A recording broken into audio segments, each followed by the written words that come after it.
protesting with prayers, but so far they're unanswered. Before the nuclear disaster in Japan, villagers in western Maharashtra had only their faith to hold on to. All their protests had been ignored.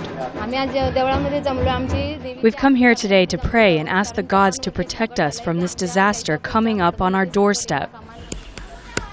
That feeling extends across Jaitapur, a region along India's Konkan coast. It already sits on top of a known fault line. 6 reactors are planned here, and work's already started on this joint Indian-French project. What you see around me may look like barren wasteland, but up until 2 years ago, there used to be lush, blooming rice fields growing here, which farmers had to give up because the government wanted to acquire their land. Now, just behind me is the area where that proposed nuclear power project is going to be constructed, and the close proximity between that project and people's livelihoods and their homes is what's getting them so concerned.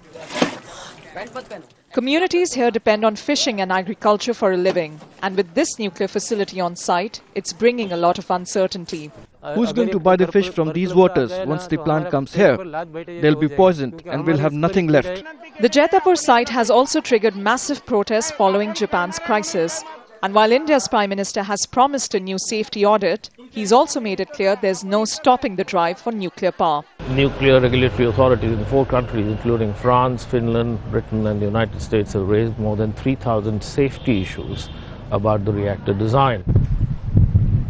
Japan's tragedy may be many miles away from Jaitapur, but for many here, the fear it could happen to them brings it all painfully close.